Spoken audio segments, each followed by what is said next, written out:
अपनी की हुई भागवतिक वृत्ति, तपस्या, साधना, दान, पुण्य कभी अपने मुख से उच्चारण नहीं करना चाहिए। दूसरा प्रशंसा करे तो कानों में अंगुली दे देनी चाहिए, नहीं सुनना चाहिए, नहीं सुकृत नष्ट हो जाते हैं।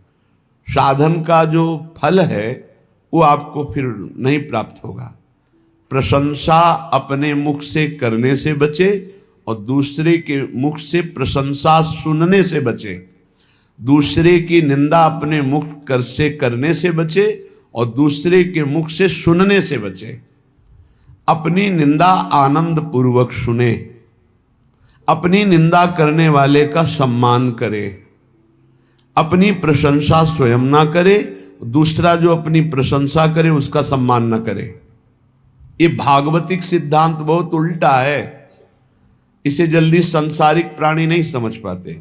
सांसारिक प्राणी जो हमारे अनुकूल चले, प्रशंसा करे, हम उसको आदर देंगे, लेकिन भगवत भक्त ऐसा नहीं करेगा। अनुकूल चलने वालों के प्रति, प्रशंसा करने वालों के प्रति, प्रणाम नमस्कार करने वालों के प्रति उदासीन वृत्ति रहती है। अपमान निंदा करने वालों के प्रति प्रिय भाव रहता है। बिल्कुल उल्टा, बिल्कुल उल्टा। संसार में अपमान निंदा करने वाले के प्रति तिरस्कार भावना रहती है। सम्मान, प्रियता, अनुकूलता, इसके लिए फिर हृदय में आदर बुद्धि होती है। ओ ये तो बहुत अच्छा आदमी, ये है संसारिक भाव। परमार्थ बिल्कुल इससे उल्टा है, इसको धारण कीजिएगा। अपनी प्रशंसा कभी अपने मुख से ना करे। अपनी प्रशंसा जब कोई कर रहा हो दूसरा, तो कान में अंगुली दे दे, सुने ना। दूसरे की निंदा कभी अपने मुख से ना करे। कोई दूसरा कर रहा हो तो कान में अंगुली दे दे। अपनी जब कोई निंदा कर रहा हो तो प्यार भर कर सुनना चाहिए। कैसा लगता है? अपनी जब कोई निंदा कर रहा हो और हम प्रियता में भरकर सुने, भगवान की कितनी कृपा है, आज मुझे सहनशील बनाने के लिए कैसा सुंदर प्रयोग कर रहे हैं। हम मुस्कुराकर अपनी निंदा सुने, अपनी निंदा करने वाले का आदर करें, तब हमारे जो सुकृत होंगे वो प्रियालाल कृपा करके सार्थक कर देंगे। सुकृतों का सार्थक होना है प्रियालाल करुणा करके हमारे नेत्रों में झलकने लगे, हमारा मन उनकी स्मृति में, उनके नाम जप में निरंतर लग जाए। श्रीपाद कह रहे हैं, ये सदैव श्यामा श्याम वृंदावन में खेलते रहते हैं। जितने अविद्यामय धाम हैं, मायाकृत लोकों को अविद्यामय कहते हैं। एक विद्यामय है, कैलाश, साकेत, वैकुंठपुरी, द्वारिका, ये सब दिव्य विद्यामय है। कह रहे हैं विद्यामय और अविद्यामय, इन सब से परे ये महाप्रेममय श्री वृंदावन धाम है। इस सब धामों का मूल वृंदावन का जो प्रेम रस है, ये बिना श्री जी की कृपा से नहीं मिलता। आपका वृंदावन आना, वृंदावन दर्शन करना, वृंदावन वास करना, सत्संग मिलना, ये केवल श्री जी की कृपा से है। अब विश्वास करो, जब श्री जी ने इतनी कृपा कर दी है तो वो मिलने वाली पूरी वृत्ति बना दी, अब मिलना बाकी है, ये आपको संभालना है। सबकी कृपा आपके ऊपर है, अब आपको अपनी कृपा अपने ऊपर कर लेनी है। अपनी कृपा, गलत आचरणों वाले मन को धिक्कारना, सही संग, सही विचार, सही क्रिया, इसका आदर करना जो शास्त्र प्रमाणित है, ये अपने ऊपर कृपा आप कर रहे हैं। भगवान नाम जप करना, भगवान लीला गुणानुवाद, भगवत भक्तों के चरित्र, भगवत भक्तों का संग, दूसरों की परोपकार भावना, परहित भावना, इसका आदर करो। दूसरों का अहित, प्रपंच वार्ता, काम चिंतन, काम क्रीड़ा, ये सर्वनाश करने वाली बात, इसका त्याग करो। ये होगा अपने ऊपर कृपा करना। गुरु की कृपा हो गई, शास्त्र की कृपा हो गई, श्री जी की कृपा, अब अपनी कृपा बकाया रह गई। आप जो प्रमाद स्थिति में समय काटते हैं, ये अपने ऊपर कृपा कर लीजिए। देखो, बिना आसनों का अभ्यास किए कोई ऊर्ध्वरेता ब्रह्मचारी नहीं हो सकता। यदि आप आसन में नहीं बैठते हैं कम से कम 2 घड़ी 48 मिनट, आप ब्रह्मचर्य रह ही नहीं सकते। कागज में लिख लीजिए चाहे दिमाग में लिख लीजिए, ये अनुभव गम में बातें कह रहे हैं। आप प्राणवायु का संशोधन नहीं करते हैं, आप अंदर मंत्र नहीं चलाते हैं, आप ब्रह्मचर्य रह लें, असंभव बात है। बिना किसी क्रिया के उसका पतन हो जाएगा। सिद्धासन ऊर्ध्वरेता ब्रह्मचारी जी के लिए अत्यंत आवश्यक है। आदर का पात्र वही है जो ऊर्ध्वरेता हो जाता है। अगर सिद्धासन में नहीं बैठे तो ऊर्ध्वरेता की गुंजाइश ही नहीं है। प्राण संशोधन नहीं है तो निरंतर मंत्र वृत्ति चला ही नहीं सकते, क्योंकि स्थूल प्राण है, मंत्र तो सूक्ष्म प्राण में निरंतर चलते हैं। हमारी प्रार्थना है, सेवा करो, 24 घंटे में 1 घंटा ही सही, पर जवान साधक को सिद्धासन और पद्मासन का अभ्यास करना चाहिए। जिस समय हम 24 मिनट क्रॉस करेंगे आसन में बैठकर, तो हमारे शरीर में भयंकर पीड़ा होगी, जांघों में, हर नस नाड़ी में। वह पीड़ा बड़ी अमृतमयी होती है, शरीर को निरोग कर देती है, चर्बी को भस्म कर देती है, वायु को शांत करके सूक्ष्म करती है। जो आसनों पर बैठने वाला है, ब्रह्मचारी है, प्राण संशोधन प्राणायाम के द्वारा करता है, बहुत सुंदर मंत्र चलता है निरंतर। जवान जवान साधक है, झुक के बैठना, दीवाल का आश्रय ले लेना, शरीर का रोग ग्रसित हो जाना, ये सूचना देते हैं कि आप ब्रह्मचर्य की हानि किए हैं, आपका आहार ठीक नहीं है, आपकी साधना ठीक नहीं है। असाध्य रोग, आकस्मिक पूर्व पाप के परिणाम स्वरूप आ जाना, ये हो सकता है, पर वो हमारी साधना को बाधित नहीं कर सकता। प्रारब्ध साधना को बाधित नहीं कर सकता, ध्यान रखना। प्रारब्ध आया है, उसको भोगेंगे, साधना यथावत चलनी चाहिए, साधना में फर्क नहीं पड़ना चाहिए, तब भगवदानंद की प्राप्ति होती। इसीलिए कह रहे हैं हमारे ऊपर सब कृपा है, केवल अपनी कृपा करने की जरूरत है। आप लोग अपनी कृपा कीजिए। जैसे हम कहते हैं कि हमारे शरीर में ब्लड प्रेशर का रोग हो गया, हाई या लो, वो थोड़ी देर के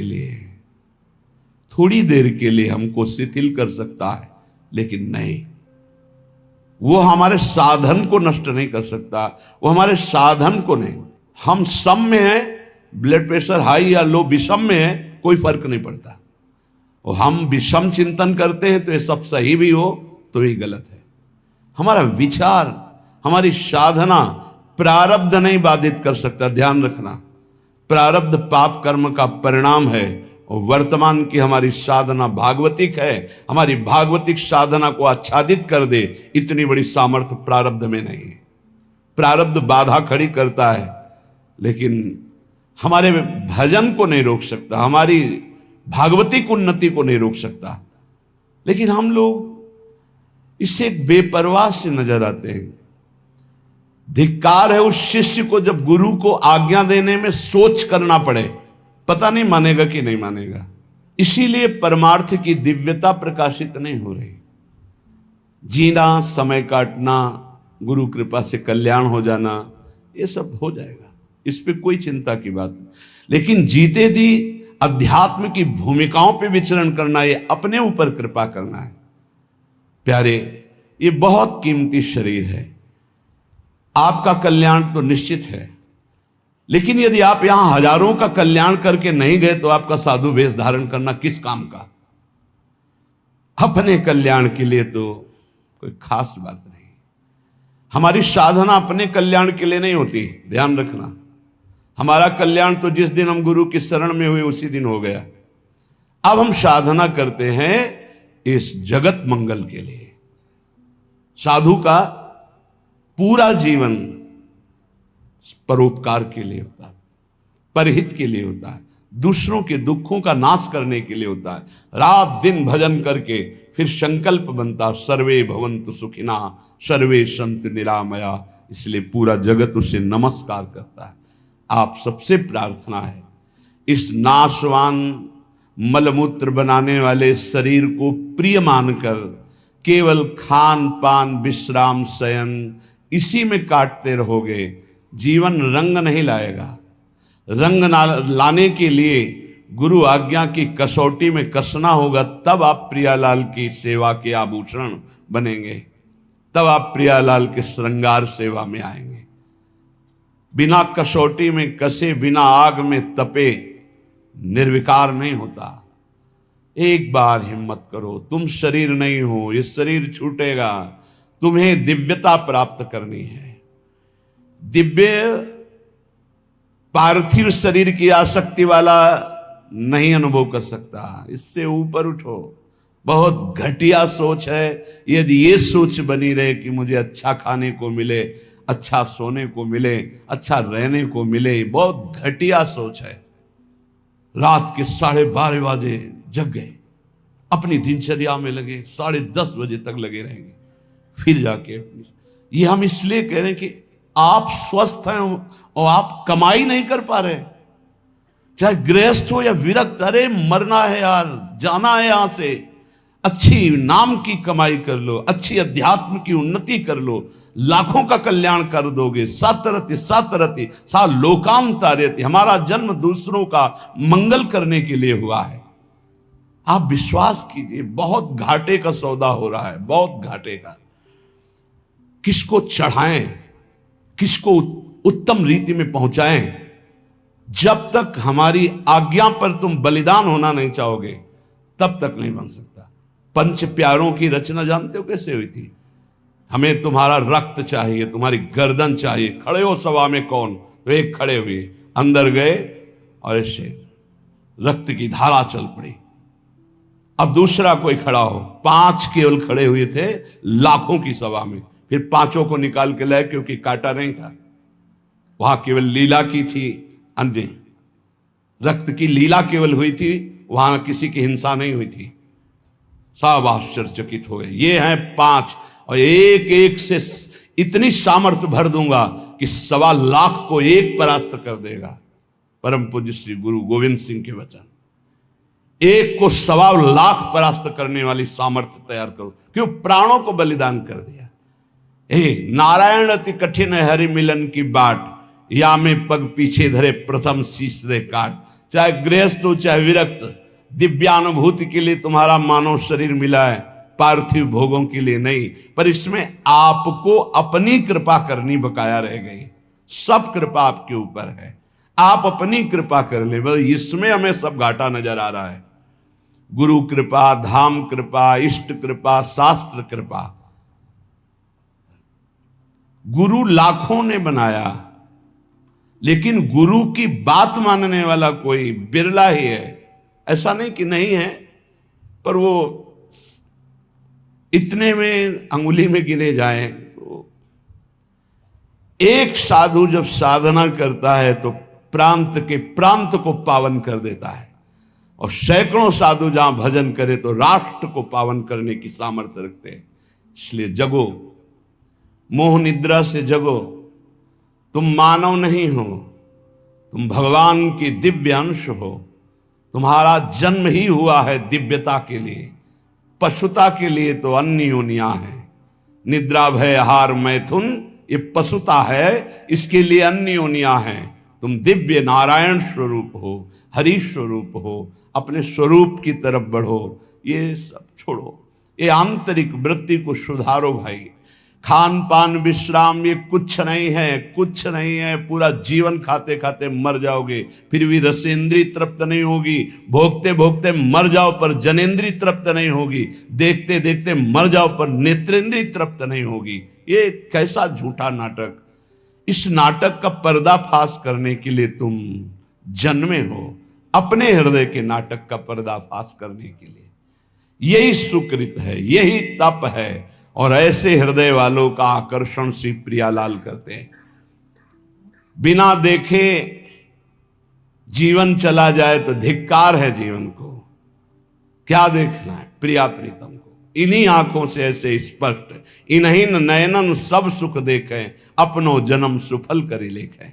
इसके लिए श्रीपाद वर्णन कर रहे, सुक्षीणा धमनी ततो मृज वपु केशो जरत कंथया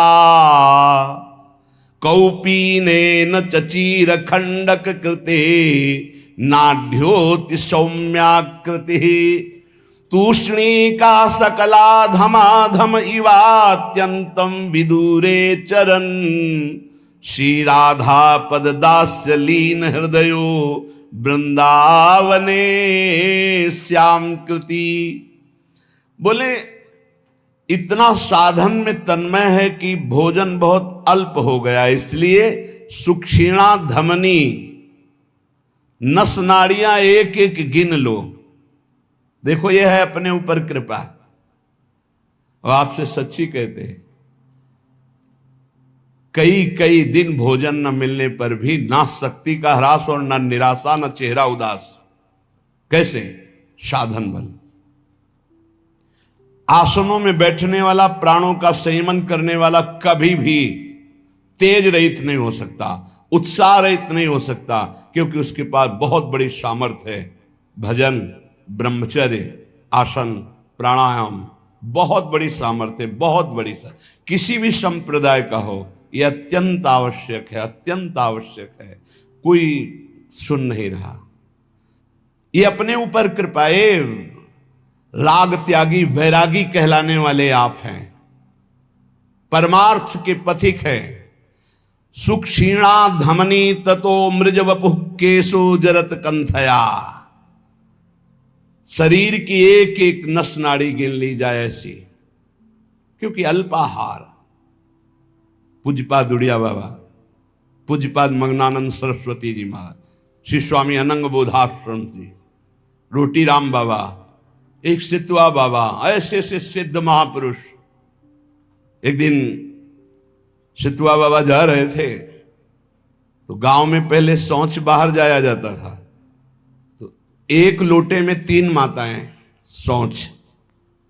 उनमें से एक ने कहा कि तुम्हें कितना? तो बोले 2-3 चुल्लू।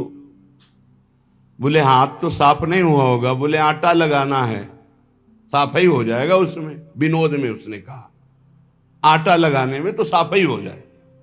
उसी समय सितुआ ने संकल्प लिया, जीवन कभी रोटी नहीं खाऊंगा। तो अन्न भुंजवा लेते, और वो से इतना ऐसा, वो बड़े सिद्ध महापुरुष हुए।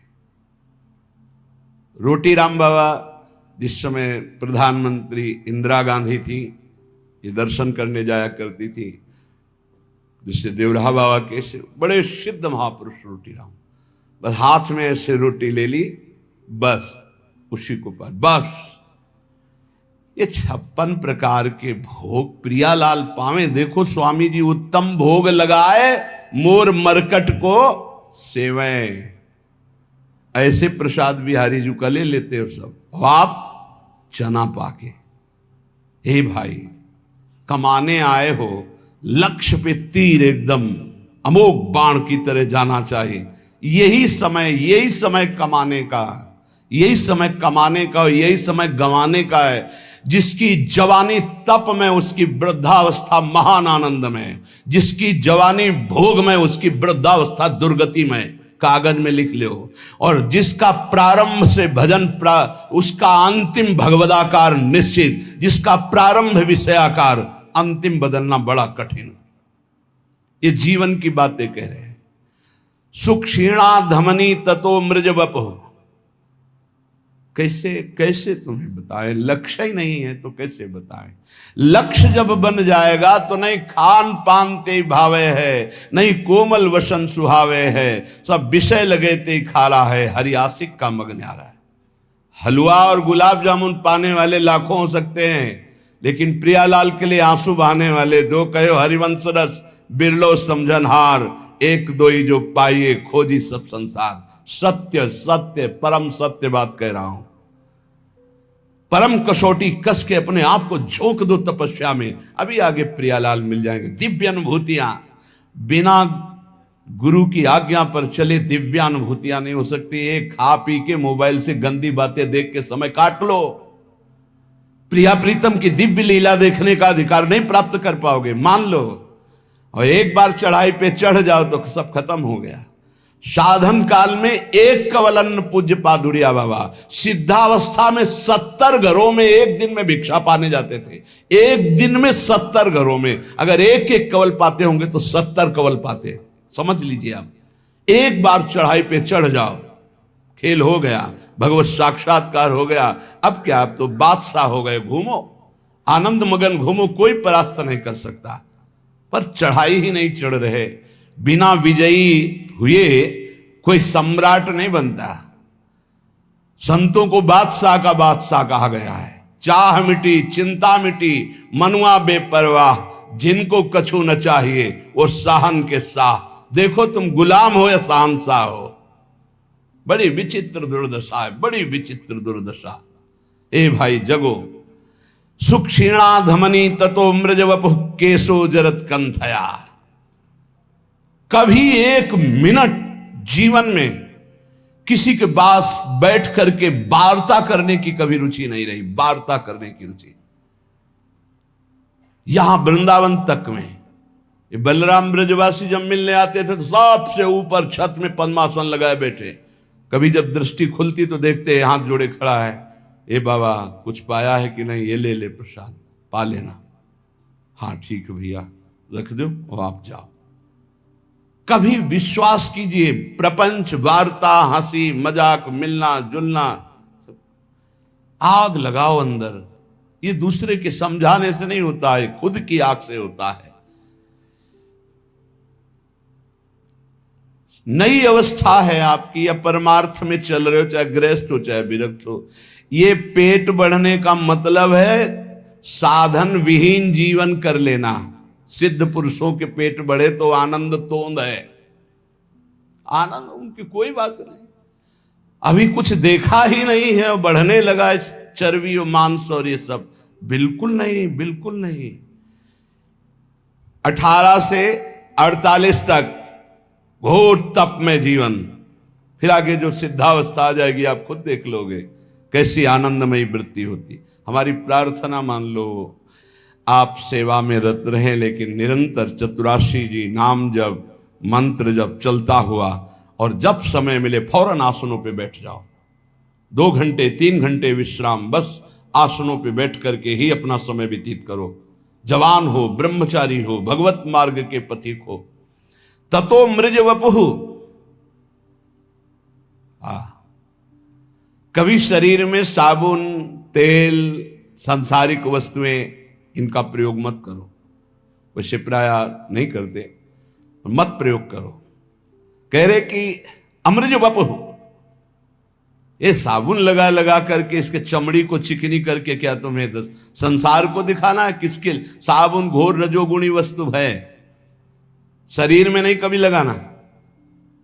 अगर कभी जटा आदि की बात आती है धोने की, तो सात्विक वस्तुएं आती हैं, रीठा आदि ऐसी घोर के डाल लो, जल डाल लो, उचित साफ हो जाते हैं। जीवन में कभी नहीं, गंगा मैया की कृपा से गौ अपने आप निर्मल, ऐसे कहीं भी तेल का कभी प्रयोग ना हो तो कभी जू नहीं पड़ सकते, ध्यान रखना। कभी जटा में कोई कीड़ा नहीं पड़ सकता यदि आपने तेल का प्रयोग नहीं। किस बात का तेल का प्रयोग करना है? क्यों? चमड़ी चिकनी करनी है। अब तो भाई सेटिंग फेटिंग सब पता नहीं चलता है कि क्या साधुता है, क्या वैराग्य की पद्धति, क्या नियम, कुछ पता ही नहीं चलता है। धातु स्पर्श करना वैरागी को मना है तो 14 अंगूठियां पहने। बड़ा लगता है, बड़ा विचित्र लगता है। साधुता का बहुत सर्वनाश होता चला जा रहा है। संन्यास मार्ग और धातुओं की अंगूठी, साधु और वचन की निष्फलता, बिल्कुल झूठे शब्द बोले जा रहे, साधु भेष रख के, तब तक क्या है ये? परमार्थ का क्या स्वरूप समझा जाए? साधु के वचनों पर विश्वास होता है। आप आएंगे, जी कह दिया कि हां, तो 5 मिनट पहले उपस्थित वहां रहेंगे। अगर बाधा हमारे पहुंचने में पहुंच रही तो सूचना पहले पहुंच जाएगी, क्षमा कीजिएगा अमुक समस्या के कारण। साधु के वचन ही होते। अमार्जित शरीर, केवल जल से धुल लिया बस, गंदी होनी चाहिए चमड़ी, पागलों जैसी स्थिति शरीर की बना। कभी दोनों कपड़े नए नहीं होने चाहिए, एक पुराना जरूर होना चाहिए, नीचे का पुराना ऊपर का नया, ऊपर का पुराना तो नीचे का नया। एक साथ कभी नए वस्त्र मत धारण करो, जो एक मर्यादा है उससे चलो। ततो अमृज वपुः, बस केवल जल से पवित्रता के लिए धो लिया, मल मल करके शरीर धोने की जरूरत नहीं, जल डाल लिया पवित्रता के लिए। और कह रहे केशो जरत कंठया, बालों को कंघा मत फेरो, जटा रूप में परिवर्तित करो। श्रीपाद कह रहे, आज्ञा कर रहे। किसी किसी का स्वभाव होता है महीने 1.5 महीने 2 महीने में बना लेना, वो बराबर। 2 ही मार्ग हैं, एक जटा रखना, एक बना। पूर्वाभ्यास इस शरीर का रहा है, 10-12 वर्ष में मुड़वा ले तो मुड़वा ले, 10-12 वर्ष तक ऐसे पड़े रहने का।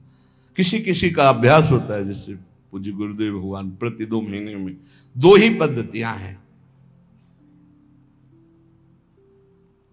वस्त्र कंथया कौपीनेन च चीरखंड कृते,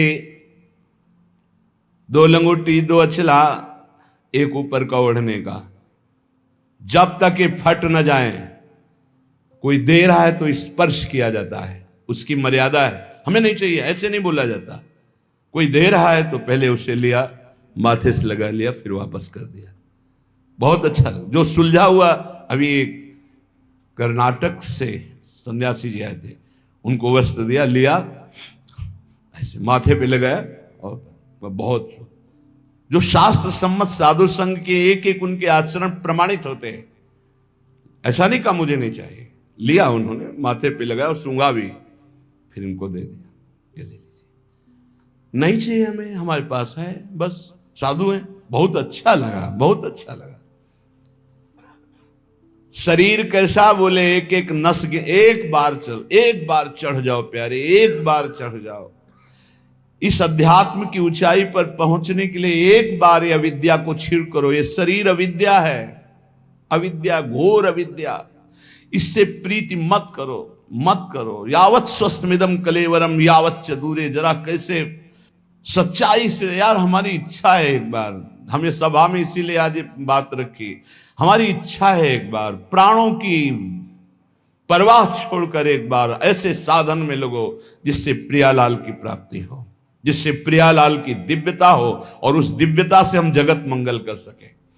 एक दिन बलराम ब्रजवासी ने कहा, बाबा तुम हो तो चल रहा है, सत्संग सुनने को मिल रहा है, तो आप चले गए तो फिर क्या होगा? उनका ये बगीचा है हमारी श्री जी का लगा हुआ है, इसमें कोई न कोई तो तैयार करेंगे ही श्री जी। वही बात तैयारी की, हृदय में की, बिना तप के, बिना साधना के ये सब नौटंकी नाटक होता है। प्रवचन करना, ये 4 को रिझाना, हाँ बहुत नौटंकी नाटक। क्या समझते हैं? देने वाले जो आते हैं ना, संसार के भोगों को देते हैं, ये पैर पुजवाते हैं, ये चाकरी करवाते हैं, साधुन से करवावे सेवा, नरक जाते हैं। बहुत गंदा संसार का सम। उठो और अपनी दिव्यता को पहचानो और ऐसी शक्तियों को संचय करो कि ऐसे कभी न करना पड़े। हम चाहते हैं कि अध्यात्म की ऊंचाई पर हम चढ़ावें। हमारी बात मान लेना, अगर ब्रह्मा की भी ताकत नहीं कि तुम्हें गिरा दें, हम आपको बहुत बड़े बल से संयुक्त होकर कह रहे हैं, पर हमारी आज्ञा पर चलने के लिए बस गुरुदेव भगवान कह रहे थे कि बस मान लो, जान जाओगे, सुनना मत किसी की, मान लो मेरी बात। अक्षरशः गुरु के वचन परम सत्य। तुम किसी की सुनना मत, अर्थ मत पढ़ना, जान जाओगे अपने आप, मान लो मेरी बात, लगे रहो नाम बाणी में, लगे रहो नाम बाणी में, सब जान जाओगे। वो एक एक अक्षर महाराज का बिल्कुल साक्षात्कार होते हैं जीवन में, एक एक अक्षर। कौपीनवंता खलु भाग्यवंता, बहुत बड़ा भाग्यशाली होता है जो कौपीनवंता। लंगोटी धारण करने का मतलब समझते हो? लंगोटी लगा लिया तो काछ वाछ मन निश्चल राखे, धन धन जननी तेरी रे। ये फिर हम आ गए उसी लाइन पर, बार बार कहें, ये जिनके पास मोबाइल हो टच वाला, इस दुश्मन को छोड़ो। सत्संग के बहाने कुसंग नहीं, सत्संग सुनने के लिए और यंत्र रखो। अभी हमको किसी ने दिखाया था कि 700 घंटे सत्संग सुन सकते हो इतनी बड़ी चिप में, वो लगाओ, वो सत्संग सुनो, मत रखो ये टच वाला मोबाइल। कि यही अवस्था है दिव्यता की तरफ चढ़ने की। अरे कोई समझाने वाला नहीं था, तब हम आग में पैर रखकर चल रहे थे। आगे बढ़ो, चाहे गृहस्थ हो चाहे विरक्त, जब तक तप में जीवन, पवित्र जीवन, निष्काम जीवन नहीं, तब तक अध्यात्म की ऊंचाई नहीं मिलेगी। कल्याण बहुत छोटी बात है। कल्याण तो पुत्र के बहाने नारायण बोल दिया तो कल्याण हो गया। कल्याण करने हम नहीं आए, हम बाबा जी लोग हैं, जगत का मंगल करने आए हैं। अपना मंगल तो हो गया, जिस दिन घर से निकले थे प्रभु के लिए उसी दिन हो गया। एक बार कोई भगवान की शरण में हो जाए तो आजीवन निर्वाह करते हैं। हमारा उद्देश्य जगत मंगल, सत्यरति सत्यरति सा लोकांतार्य। थैंक यू सो मच दोस्तों, दिल से धन्यवाद, बहुत बहुत आभार हमारे वीडियो को सपोर्ट करने के लिए, लाइक करने के लिए। हमारे यूट्यूब फैमिली को बहुत बहुत धन्यवाद, दिल से आभार। हम यही कहना चाहते हैं दोस्तों, नाम जप करने के लिए, आराधना करने के लिए कोई उम्र नहीं होती है। हम कभी भी किसी उम्र से शुरू कर सकते हैं, वही हमको सफलता दिलाएगी। राधे राधे।